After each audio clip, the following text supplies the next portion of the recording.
Connected devices and sensors are becoming more numerous every day, integrating into our daily lives and pushing the boundaries of what we think is possible.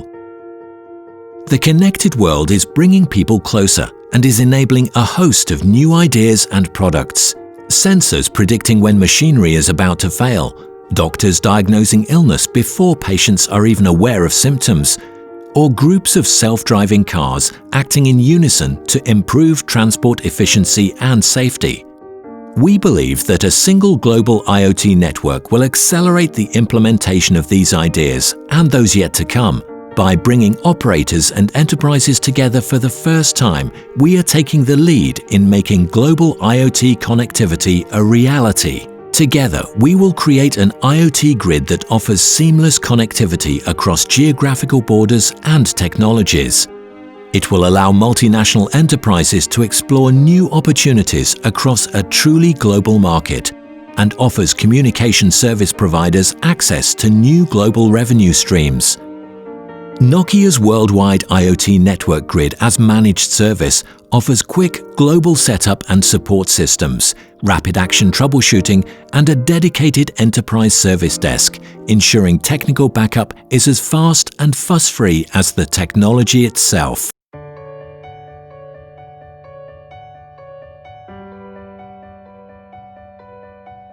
We are going to talk about 5G, a general introduction on it, and some IoT specific features. Why would we be talking about IoT specific features? We will eventually know as we go through the session, and some of it is one of the most key driving factors of 5G and its emergence. So let us go the session now. The agenda here is what will be 5G, how we have projected from 4G to 5G, what are 5G use cases, and the enabling and disruptive technologies of 5G. What do I mean by enabling a disruptive technology is that what technologies will lead us to bringing 5G into picture or achieving the 5G technology. Then we will talk about IoT, a little bit about IoT, what different aspects of IoT will drive 5G, etc. We're not going to dwell much about into technical aspects of most of stuff except for 5G, and some of the concepts are in 5G. So let us deep dive now. So what is 5G? Before going into 5G, we all know that all cellular network technologies, the cellular networking has been divided into several generations from 1G, 2G, 3G, 4G, and now we are coming to the 5G. So what is the essence of having generations?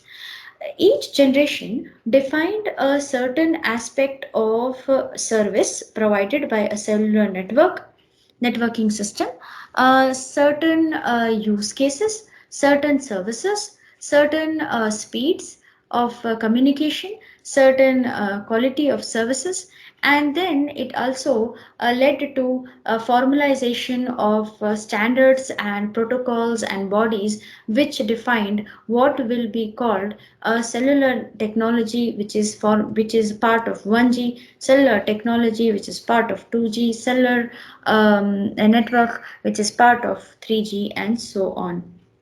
We've seen that the evolution started from 1G being analog, 2G being giving us the ability to text as well as call, and then 3G coming up bringing internet to our phones, and then finally 4G giving us wonderful speeds which we are enjoying today. So now what was the need, and why do we come up with another generation which is the 5G generation?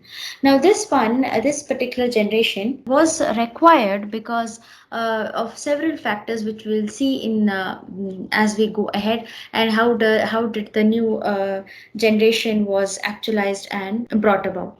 When we talked about 4G LTE, 4G is actually an extension of 3G, and later it was formalized and formed into a separate generation on its own. So when we talk about 5G, what great things or what new things is it going to achieve which 4G is not not achieving.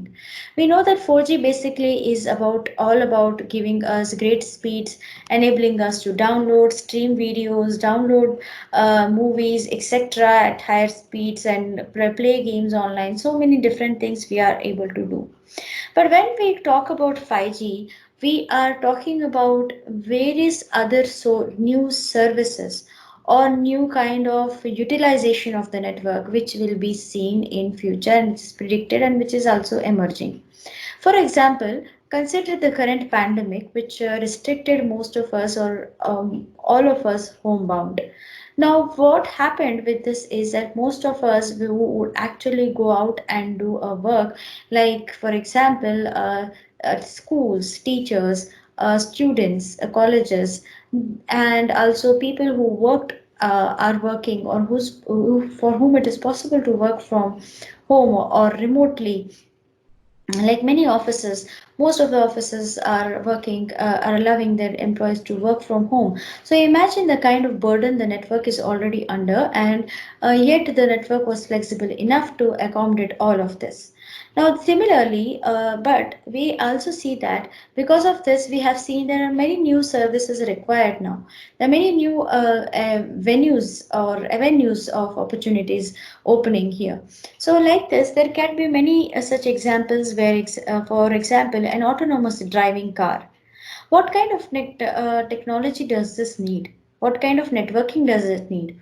What uh, what does it impose on the network for these kind of use cases? What kind of impositions they have on the underlying networking technology? So considering all this into mind, 5G became a new generation which would be providing ultra high throughput, okay, an extreme mobile broadband, low latency, and also multiple machine communications. Now, what do I mean by multiple machine or massive machine communication?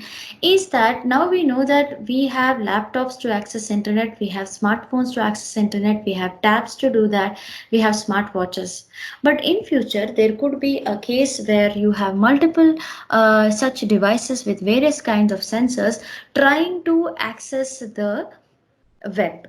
Currently, most of us use or the cellular network, and most of us use the browsers and uh, different protocols currently to connect to the network.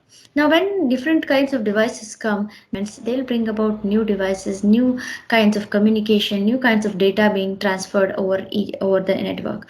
So this is the multiple machine communication which I was talking about. Now 5G deployments have been seen, 5G experiments we have seen. Some of it is not updated on the slide right now, but you can see that we are talking about Tokyo Olympics of 2020. Tokyo Olympics 2020 couldn't happen this year because of the ongoing pandemic, but what was decided on this was to have such deployment. One example I could give you is that say in the same stadium, where you know that in during Olympics multiple matches happen in different stadiums and it's a vast area.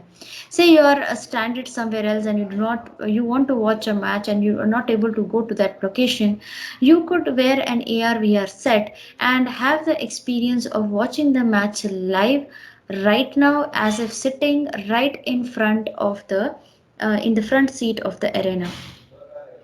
So this kind of a setup you can possibly imagine with 5G being there. Also, you can imagine having a live streaming, which is which is like a split second. You can even not even imagine that it is having any sort of delay. That kind of live streaming of such matches also could be achieved. So there are several other such 5G implementations done in bullet trains, or trying to download a high HD video on a bullet train in matter of seconds, etc. So these are certain examples which were attempted. So there are multiple. You can see now that there is a triac which you can see on your right hand side. This triac is basically whenever we talk about 5G, this is the most common picture you will come across. Here, because you can see that there is extremely high throughput, there is a critical machine communication part, and then there is massive machine communication at one end. So these are the three vital use cases which it is going to. But the triac gives us a view, a picture of gradient, like where the things meet, because there can be a case like autonomous driving which requires low latency and high reliability but may not require high throughput. Similarly, there could be a high number of there could be like smart city cameras which may require lot many machines but may require a certain number of throughput, but here latency and reliability can still be compromised. So you can see that that is why this representation suits best for 5G. Now 5G is also referred to as 5G NR or something like that. This is because here we are going to make use of a new you can say real estate in terms of the frequency spectrum which we already have been utilizing. Let us move ahead. Now let us come to 4G to 5G, how there has been a drastic change, like how different it is going to be. In 4G we had one radio connection at a time, but in 5G we are going to have multiple simultaneous connections. So this will make 5G being a very ubiquitous and pervasive technology. Then we have in 4G that it will be a common network for broadband and for machine type communication. All types of communications are using the same underlying network. But in 5G, there will be service based networking enabled where the network slices will be network slicing technology will be used. What is network slicing? How it is achieved? We will see in a short while. So but this basically here we are dividing the underlying network resources to cater for different services and defining basically different services, their requirements, and thus utilizing on configuring the underlying network. Basically reusing and creating logical slices. Then we have that in 4G, 4G enabled us to provide cloud services. But we will see that 5G network itself will be on the cloud. It will be distributed, it will be available, it will be resilient, and that is how it will achieve it through by being on the cloud. Then we come to 4G and 5G. Let us talk first about some numbers. In 4G, we had seen that after 4G LTE, by the year 2000, it was seen that there are 50 million users. Then by 500 million users, and then by 2010, it was 4.5 billion users already using. So imagine the density is supposedly to grow to 25 billion numbers. So there are more connections and connection densities available in 5G, and that is why the vision that 5G will have to deal with more and more number of devices. Now the nature of these devices is also going to be very varied. It will not be just like only the mobile, only a phone or a tab. It can be beyond that. It can be beyond, and it can be anything with where we bring in the IoT part. Now coming to the latency part, we are seeing here that there is 1 millisecond of latency, but 5G is trying to achieve a latency which is lesser than 1 milliseconds. It is seen that some of the LTE, a max delay of 50 ms to 300 ms is seen in the LTE part, the 4G part, but the 1 millisecond is a latency which is currently there. But when we talk about 5G, it is lesser than 1 millisecond. And then there are various aspects like the data traffic, which is 7.2 exabytes per month to 50 exabytes per month can be. By 2021, it is expected. Then we have a peak data rates of 1 Gbps in case of 4G, but in 5G it is almost 20 times it. And then the connection density is definitely going to be very, very high in 5G with additional objects which are not just the mobile phones, not just the laptops, not just the smart tabs. Beyond this, we are seeing that the architecture of 4G is monolithic and centralized, but 5G architecture will be dynamic, it will be distributed, it will be also virtual in nature. So most of this we will see how and why. So for some of the challenges which 5G is will be posed with is being ubiquitous, always available, always there, pervasive, and being very fast. The connectivity is very fast. Also, it has to be resilient to any kind of attacks. It has to be secure, a network, and also providing massive radio resources, which we will see in a while, that it will require a lot of other radio resources, a lot of external resources, so that it is actualized. Then we have instantaneous connectivity, that is immediate connectivity. Example I could give was trying to download a video on a bullet train which is going at such speeds, so that kind of instantaneous connectivity is expected. Now, coming to the use cases of 5G, some of the use cases which can be chalked out at this early stage of 5G are in the various sectors which are highlighted in bold on the screen. So, what are these use cases? One is in healthcare. One example I can give is that the patient is still in ambulance on the way to the hospital. He can immediately start the his diagnosis can be immediately started right within the ambulance by providing a high speed network within the ambulance through several means. The ambulance can be having a connectivity such that the doctor in the hospital is able to reach out to the patient and already start his diagnosis, medicine, or mm, and treatment. Then there are certain other cases of telemedicine, which is being providing remote healthcare, and then there are IR/VR cases where one person can even do a robotic surgery from in a remote location, which I think has already been achieved case or seen case. Then we have manufacturing, where manufacturing of many devices involves robots. There are also cases of manufacturing units where the user cannot where the humans cannot have presence in. So in such particular cases, one person can use the this networking for with sensors, along with sensors, to realize or to monitor the manufacturing aspects of the industry.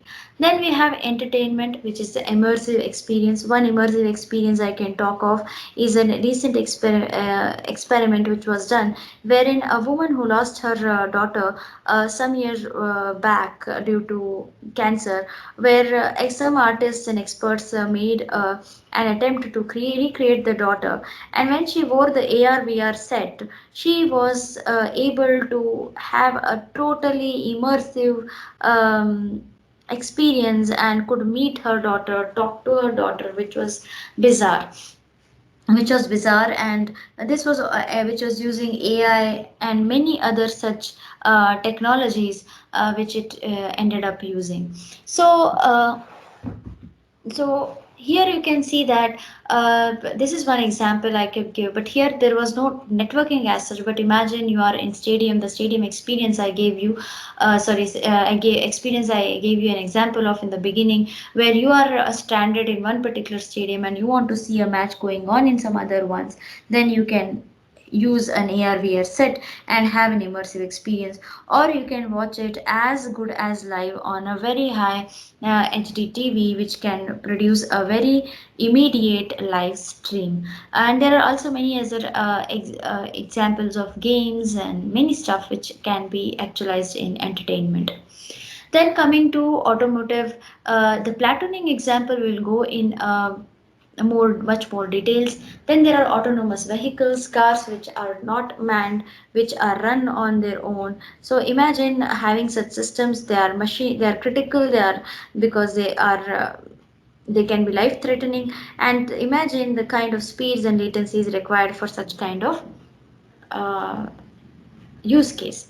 Then comes energy, which is nothing but the wind farms, the grid controlling system, the and even smart electric vehicles. Also, same thing we can talk about. So all these energy aspects also where you want to remotely monitor certain things, or there could be some sensor enabled wind farms or so which collect data and monitor it and take necessary actions.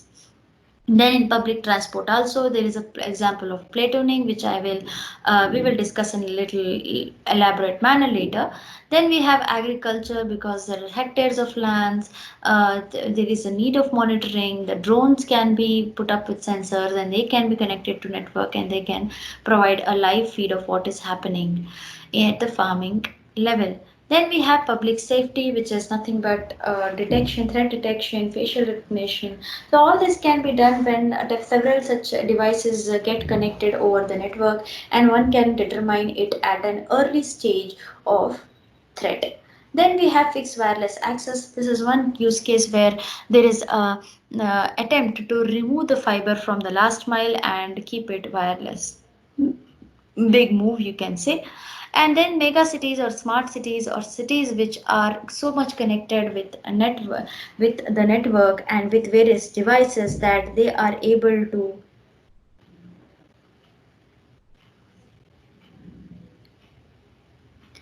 so they are able to monitor remotely, or they are able to direct traffic. For example, an example can be like the traffic signals at various junctions can tell about they can collect the data of the kind of traffic which is moving around their areas, and then indicate that there could be a potential traffic jam. And then through the networks they could communicate with one another and try to pitch in and make it all right, make the traffic go smoothly through by immediate reporting of this sort. So this is one example of you can say a smart city which can be achieved through uh, 5G.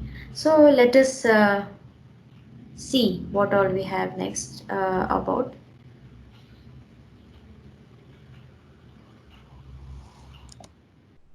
This is IMT, which is International Mobile uh, yeah, International. I just forgotten. Let me look up. It is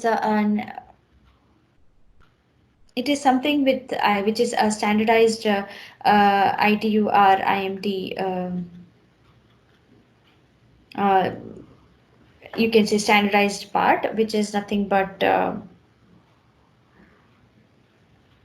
International Mobile Telecommunications, but the ITUR is actually International Telecommunications Union, and this is some certain kinds of requirements which they have formulated as part of 2020 plan. But here also, here the same triac you are able to see with enhanced MBB, ultra reliable and low latency, and massive machine type communication. Again, the same thing. I have added this slide so that I can give you a standard the standardized example. Then we talk about the IMT talks about the key enablers of 5G, which are put up in a very general way. We will see in a more specific and a different way.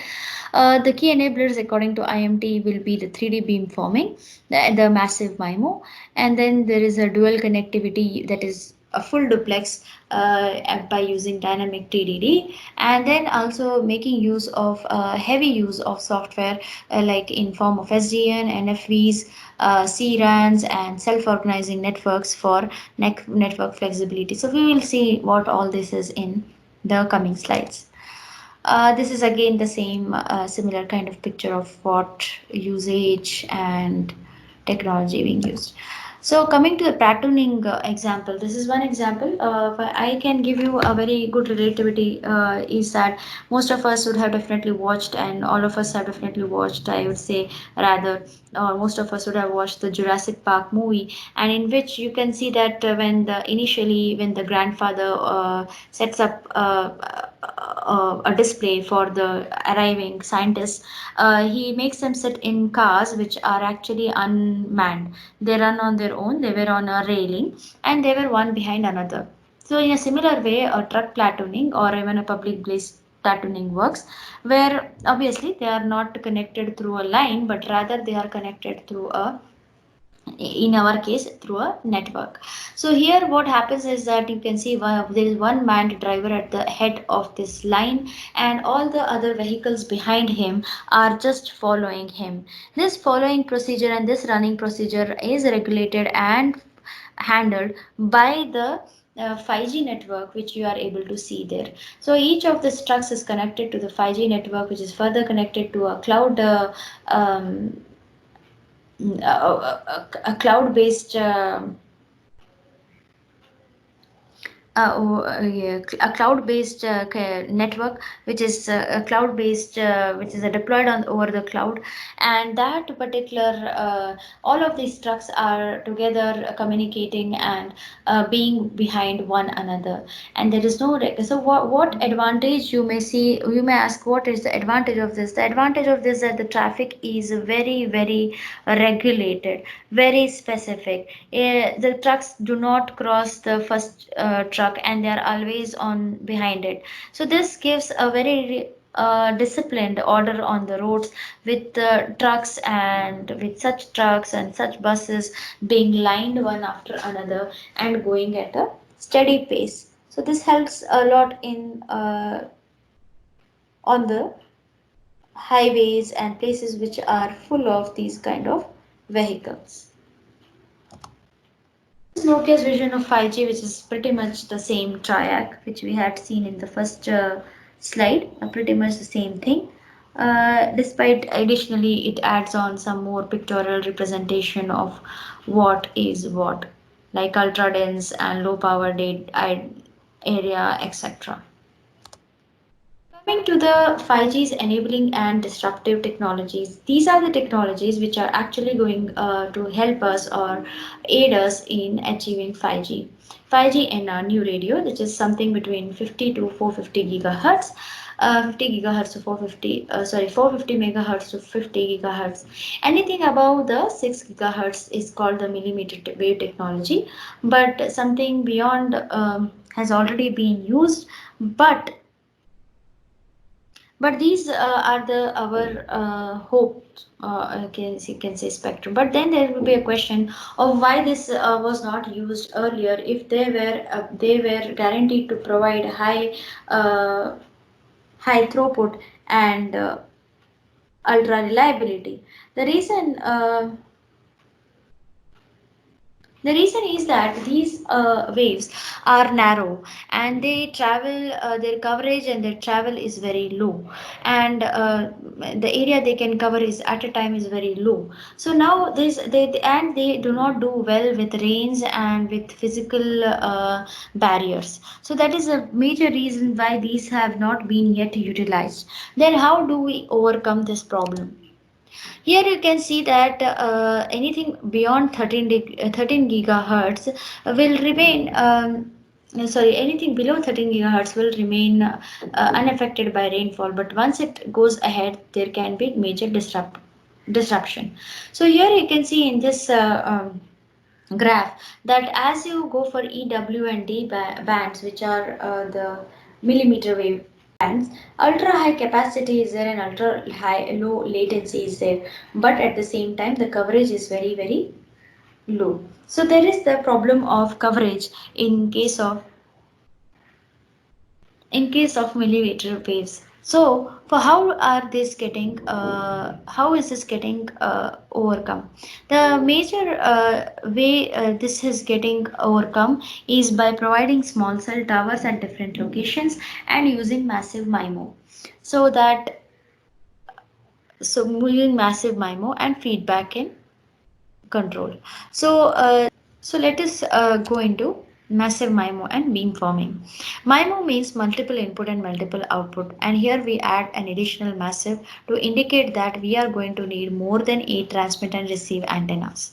So now we know that so this is called as massive MIMO. It is more than what it was. Okay, so I'm sorry. Yeah, when we're talking about massive MIMO, it is going to enhance. When we talked earlier about increased radio resources, this is going to be it. Okay. So now, when I talk about massive MIMO, the beamforming is a very important technology that enables the use of massive MIMO.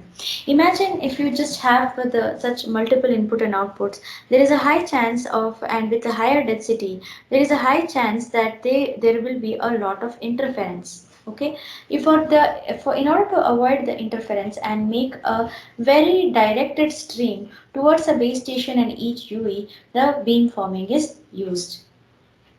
Okay, so let us go into what is beamforming. Now, beamforming is another traffic signaling type, and you can see in on your RHS that there is four dotted boxes. Each dotted box indicates a radiating element and an or an antenna, and the straight lines behind indicate the signals being given. Now the other two front ones are beams, which is just a pictorial representation not accurate to any scale. But what happens here was in beam forming that each individual signal when provided to each individual antenna produces a beam produces a beam and it just directed at one particular direction. But when you combine a single signal to all the four antennas, here what we see is that when you combine a single signal to all of the four of them, then you will find a signal which is generated in a particular direction, which is more directed. So in order for us to, so that means that if you want a larger cover, and it will also cover a larger area. So for if you want a larger area coverage, and you want it to be directed towards a particular user edge, then it has a lot of other things to achieve. One is that the base station has to direct it and decide it and direct it in one particular way so that interference is not present. So for that very reason, phase shifters are also used, and so it is having more directed beam towards the thing. So there is a lot of things involved. The base station is involved, the kind of signals you are providing is involved, and also you can see the last topic where it says that last pointer which says that for millimeter waves, beamforming is primarily used to address a different set of problems, which is cellular signals are easily blocked by objects and tend to weaken over long distances. Okay, so this is one major problem, and in this case beamforming can help by focusing a signal in concentrated beam that points only towards the direction of the user. So this is basically the most important thing which is done, that is have the signal being directed towards one particular user, the concentrated beam. So for that reason, beam forming is used. Further to that, the base station has to also have some intelligence and know-how on where exactly or which direction exactly the beam should be directed towards. So these are something which the beam forming addresses. So in case of massive MIMO, hybrid beam forming seems to be a very interesting topic. Here you can see in the third pointer that also base stations will have some signal processing algorithms in order uh, trans to plot the best transmission route, because based upon the transmission route only the beam will be generated. So this is how beam forming is basically used for achieving MIMO. Here I'm not going to go into the details, but I'll be talking about hybrid beam forming, and that is also one you can say a research topic. Here in hybrid beam forming, both analog and digital beam forming is used, and it is considered to be a solution to most of the problems. We will not dwell into this topic more, but we can have a parallel study later. Now coming to another disruptive technology, which is network slicing. Network slicing will allow the operator to split a single physical network into multiple virtual networks. So these virtual networks basically will provide different kinds of services. Okay, so here what happens is that the underlying network is one. It is one, and on the top of it we create logical network partitions or slices which cater to one particular kind of service. Here we also see that we have technologies like SDN and NFV.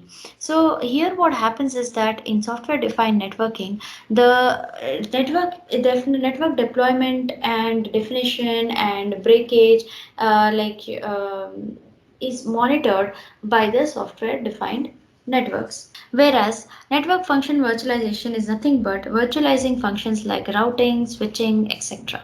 Here you can see an example of the network slides. So on the RHS you are seeing a pretty stagnant and pretty same physical network, and over the top of it we can see that a different RAT is being set up, a different radio access technology set up, and that is catering to one specific service, like in case of massive IoT, be it smartphones, be it autonomous driving, etc. Now we will talk about IoT, which is a key driver to 5G. Now, Internet of Things has got its definition from ITUT and IoT European Research Cluster as a dynamic global network infrastructure with self-configuring capabilities based on standard and interoperable communication protocols, where physical and virtual things have identities. When you're talking about IoT, here it says that it's a dynamic global network infrastructure with self-configuring capabilities based on standard and interoperable communication protocols where physical and virtual things have identities. So what it basically means here is that we are going to have a bunch of we are going to have as part of an infrastructure a whole lot of devices which are going to have their own identities, which are going to be intelligent interfaces, because they will be doing beyond the day to day stuff. Okay, so here these devices or this infrastructure is basically promoting the you can say the capability of and interoperability of communication protocols uh, all over. Okay, so now what IoT basically is for example a smart home where you have your house locks, your water bottle, your maybe your cupboard, maybe your wardrobe, your closet, your microwave, your ovens, your TVs, and everything connected, your ACs, your fans, everything connected, and trying to make a coordinated effort to run the household on their own. So that kind of systems are IoT systems where they are driven by sensor. So we can see that in IoT, which is basically machine to machine communication, it has to be fast, high capacity network. Then 5G is going to be the promise for such kind of IoT technology. Okay, so now challenges for IoT are the guaranteed quality of service, that is each device expecting its own quality of service, identification, because we already have had IPv4, IPv6. Now we need to identify each of these object which wants to connect to the internet, and there has to be the need of a lightweight protocols, because the IoT device will be a small device with low power or power consuming through battery. Here is an example of a device to device communication, how it is heterogeneous in nature. Like here it is a smart city, the other is your own stuff, then there is laptops, then there is house, has to be connected. So now coming to IoT requirements to be supported by the 5G. What impositions does 5G IoT have on 5G? One is that energy efficiency, because the devices are small, some of them may be battery operated. That is why IoT imposes that it should be energy efficient. The communication should be energy efficient. Then we have resilience. In resilience, IoT systems should be the wireless IoT systems require guarantee of system continuity in exceptional conditions. So even if there is no network connectivity, the uh, basically it is trying to say that the outage is not expected basically. But what happens is that even if there is some kind of issue, it should not it should not hamper the functional behavior of the existing IoT system. Then interoperability, that IoT has is populated by heterogeneous objects. The heterogeneity has to be managed in this case, that the different devices are able to communicate with one another, and So interoperability thus is required, that the heterogeneous different devices are able to communicate with one another seamlessly. Group communications, that is, you can see that in IoT, data provided by single object may not be reliable. There can be several sensors whose together data can make some sense. So that is the reason why there will be a group communication, and that should be supported by 5G. Then we have cloud-based IoT service system, service environment, which is on-demand processing and storage resources uh, already available. So you can take the example for cloud-based as virtualization of IoT devices, and computational intensive applications can be moved to some other thing, and there could be etc. So there is one particular thing where you can make use of cloud. Okay, and then support to multimedia IoT. The support to multimedia IoT, that is, there could be many devices which are using multimedia, and they need to be like telemedicine or say monitoring systems, etc. So these are the cases where 5G has to support. Now here we see IoT use cases in a tabular format, indicating where the ticks indicate that this is vital, and when there are no ticks, that means that it may not be necessary. Like in healthcare, quality of service and guarantee and security and confidentiality and network support may be needed, but time critical communication may not be actualized or needed. Smart city also, you can see you have scalability, easy integration, and then we have industry automation, which takes overall reduction for MTC, time critical communications, so on and so forth. So basically, it doesn't mean that everything is required at a time. Now, a key enabler to 5G IoT, let's talk about the healthcare industry. So that see, remote healthcare, which we already talked about, is monitoring the patient's health while he is still in the ambulance or located somewhere very far, else a remote robotic surgery, etc. So this is so these are the kind of cases which will have certain Internet of Things or things connectivity. Then we come to smart city, which again we had discussed a while back, where the city is constantly being monitored, and IoT and 5G are making it possible. Then you can see that MTC and HTC have a machine to machine communication, and HTC human being communications. Okay, so that is what it means, to communication, human to communication.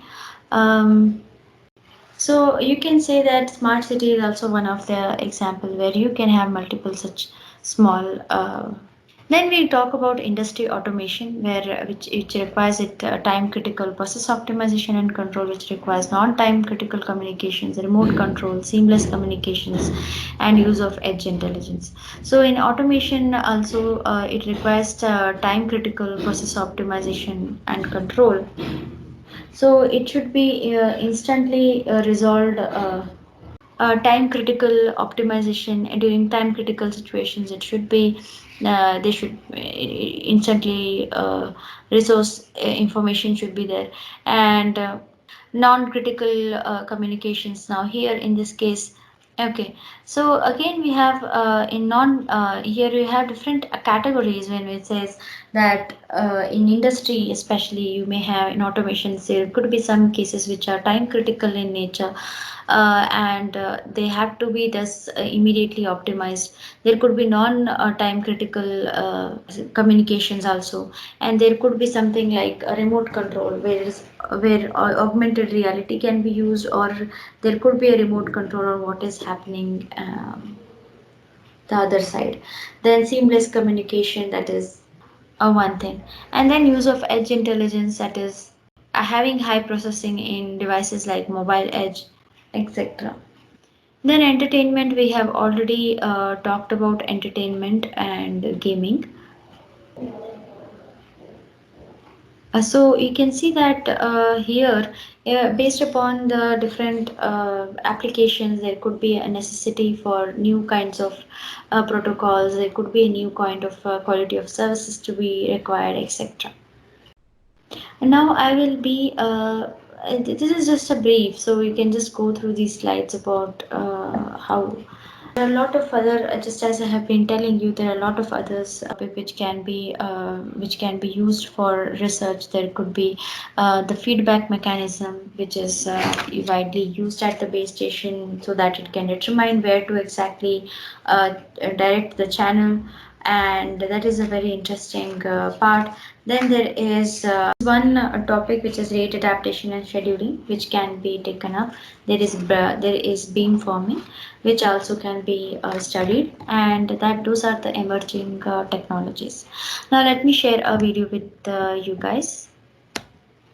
Every new generation of wireless networks delivers faster speeds and more functionality to our smartphones. 1G brought us the very first cell phones, 2G let us text for the first time, 3G brought us online, and 4G delivered the speeds that we enjoy today. But as more users come online, 4G networks have just about reached the limit of what they're capable of at a time when users want even more data for their smartphones and devices. Now we're headed toward 5G, the next generation of wireless. It will be able to handle 1,000 times more traffic than today's networks, and it'll be up to 10 times faster than 4G LTE. Just imagine downloading an HD movie in under a second, and then let your imagination run wild. 5G will be the foundation for virtual reality, autonomous driving, the Internet of Things, and stuff we can't even yet imagine. But what exactly is a 5G network?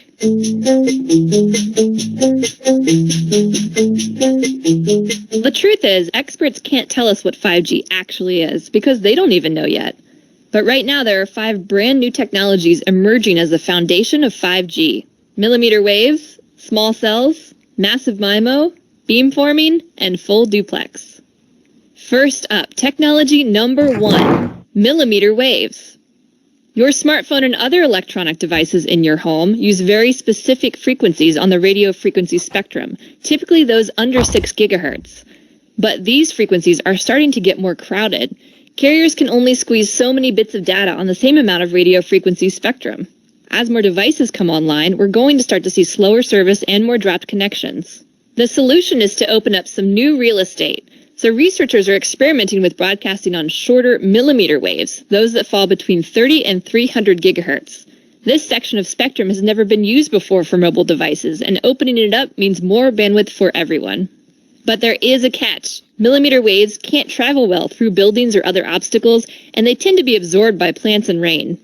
To get around this problem, we'll need technology number 2, small cell networks. Today's wireless networks rely on large, high-powered cell towers to broadcast their signals over long distances. But remember, higher frequency millimeter waves have a harder time traveling through obstacles, which means if you move behind one, you lose your signal. Small cell networks would solve that problem, using thousands of low-power mini base stations.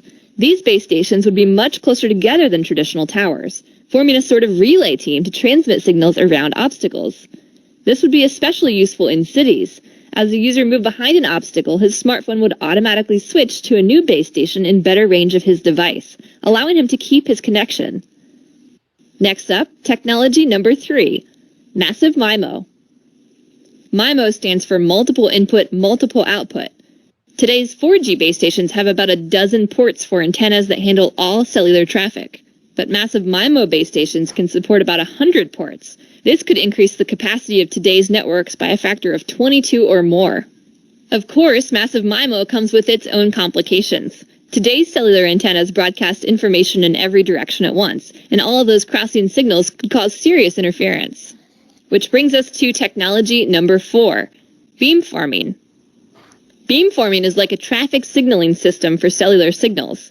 Instead of broadcasting in every direction, it would allow a base station to send a focused stream of data to a specific user. This precision prevents interference, and it's way more efficient. That means stations could handle more incoming and outgoing data streams at once. Here's how it works. Say you're in a cluster of buildings and you're trying to make a phone call. Your signal is ricocheting off of surrounding buildings and crisscrossing with other signals from users in the area. A massive MIMO base station receives all of these signals and keeps track of the timing and the direction of their arrival. It then uses signal processing algorithms to triangulate exactly where each signal is coming from and plots the best transmission route back through the air to each phone. Sometimes it'll even bounce individual packets of data in different directions, off of buildings or other objects to keep signals from interfering with each other. The result is a coherent data stream sent only to you. Which brings us to technology number 5, full duplex. If you've ever used a walkie-talkie, you know that in order to communicate, you have to take turns talking and listening. That's kind of a drag. Today's cellular base stations have that exact same holdup. A basic antenna can only do one job at a time, either transmit or receive. This is because of a principle called reciprocity, which is the tendency for radio waves to travel both forward and backward along the same frequency. To understand this, it helps to think of a wave like a train loaded up with data. The frequency it's traveling on is like the train track.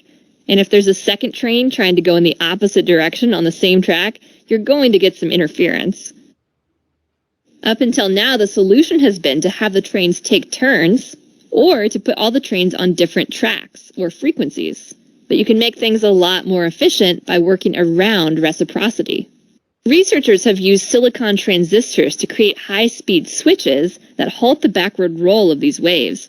It's kind of like a signaling system that can momentarily reroute two trains so that they can get past each other. That means there's a lot more getting done on each track a whole lot faster.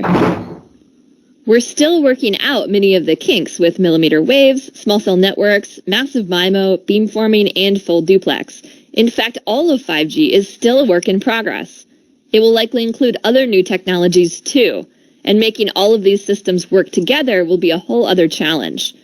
But if experts can figure that out, ultra-fast 5G service could arrive in the next 5 years. So that is it, guys. Thank you so much. The research topics under this particular case would be like, there would be, I'd suggest that we have something called as feedback rate adaptation and scheduling, and reduced feedback. So that is one thing, which are two topics. And then there is hybrid beamforming, especially with the massive MIMO technologies that implemented, where beamforming and hybrid beamforming being the most important one.